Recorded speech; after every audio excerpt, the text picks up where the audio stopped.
કર્યું, પરંતુ વાત એ મુદ્દાની છે કે કચ્છમાં જે ભાઈચારો છે, કચ્છમાં જે એકતા છે, એમાં ઘણા લોકો આ ભાઈચારો અને સદભાવના ગમતી નથી, કોઈને કોઈ રીતે એના માટે અટકચારો કરી અને માહોલ બગાડવાનો પ્રયાસો કરી રહ્યા છે. ત્યારે મારે એટલું જ કહેવાનું છે કે બંધારણે દરેક ધર્મનું સન્માન કરવાનો, પોતપોતાના ધર્મને માનવાનો અધિકાર આપેલો છે અને દરેક ધર્મના લોકો પોતપોતાના ધર્મનો આપણે ઉજવતા હોય છે, એમાં કોઈ પણ ખલેલ પહોંચાડવી જોઈએ નહીં, એવું મારું માનવું છે.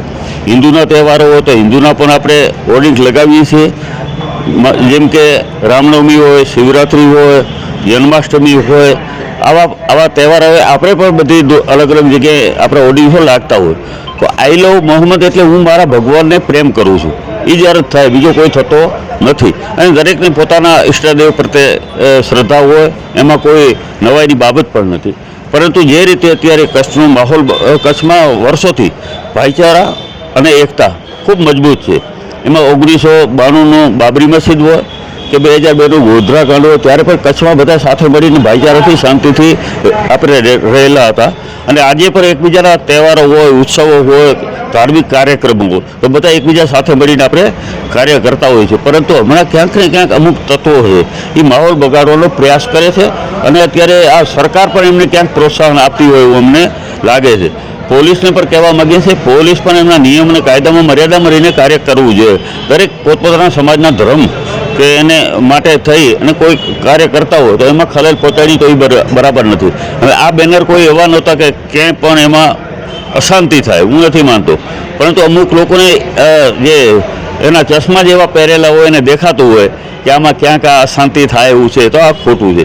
હમણાં જ આપણે થોડા સમય પહેલાં એક નવરાત્રિનો તહેવાર ગયો, વર્ષોથી આપણે નવરાત્રિ આપણે ઉજવતા આવ્યા છીએ, એમાં પણ ઘણા તત્વોએ એવું બળજબરી કરી, જોકમી કરી કે આવા મુસ્લિમ ભાઈઓને જે વાજિત્રોવાળા છે, વર્ષોની પરંપરા છે કે ઘણા આપણા વાજિત્રો છે જે કલાકારો છે, જેને કોઈ કલાને કોઈ સીમાડા હોતા નથી, તો એમને સામે પણ વિરોધ કરી કે કેમ બોલાવો છો, નવરાત્રિવાળા સંચાલકોને દબાવ્યા, ધમકાવ્યા, આ પણ એક ખોટું. મુસ્લિમ સમાજ વતી આવેદનપત્રના રૂપે અને પ્રતિનિધિ મંડળના રૂપે જિલ્લા કોંગ્રેસના પ્રમુખના પણ અધ્યક્ષસ્થાને આ આવેદનપત્રને સમર્થન અપાવ્યું છે.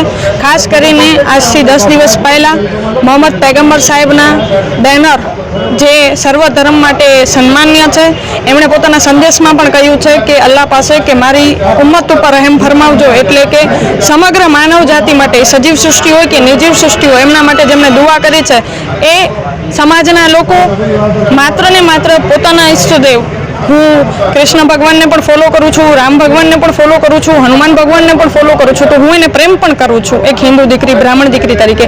તો મુસ્લિમ સમાજ પણ એમના ઈષ્ટદેવ એટલે કે મોહમ્મદ પૈગંબર સાહેબ નબીને પ્રેમ કરે છે. અને કચ્છના ખૂણે જો એમણે આઈ લવ યુ મોહમ્મદ લગાવ્યું હોય તો એનો અર્થ એટલો જ થાય છે કે હું મારા ઈશ્વરને પ્રેમ કરું છું. પણ આમાં ક્યાંક ને ક્યાંક કચ્છ પોલીસ વહીવટીતંત્ર અને ખાસ કરીને પશ્ચિમ પોલીસ વહીવટીતંત્ર એમની અમુક સંસ્થાઓના પીઆઈ રાત્રે જઈ અને ગામમાંથી બેનર કાઢવા માટે ગયા, પણ જ્યાં સુધી હું કાયદાને જાણું છું કે મને જાણ છે તો આ પોલીસ વહીવટીતંત્રના જ્યુરિડક્શનમાં આવતું નથી. પોલીસ વહીવટીતંત્રના જ્યુરિડક્શન બહાર કોના આદેશથી આ પોલીસ કર્મીઓ ત્યાં ગયા, મુસ્લિમ સમાજના આગેવાનોને મળ્યા અને આ બેનર પોસ્ટરો જે એમની આસ્થાના કેન્દ્રો છે, ધારો કે કોઈ દરગાહ હોય, મસ્જિદ હોય કે અન્ય કોઈ એમની ધાર્મિક જગ્યાઓ છે, મદ્રેસા, ત્યાં આઈ લવ યુ મોહમ્મદનો પોસ્ટર લાગેલો હતો, પણ આ પોલીસ વહીવટીતંત્ર ક્યાંક ને ક્યાંક પોતાના જ્યુરિડક્શન બહાર જઈ અને આ પોસ્ટર હટાવવા ગયું, તે દુઃખદ અને નિંદનીય. अगर आपको दिलचस्प और जानकारीपूर्ण वीडियो पसंद है तो हमारे YouTube channel Muslim of Gujarat को अभी सब्सक्राइब करें, वीडियो को लाइक करें और ज़्यादा से ज़्यादा शेयर करें ताकि हमारा संदेश दूर दूर तक पहुँचे. आपका सपोर्ट हमारे लिए बहुत मायने रखता है. शुक्रिया.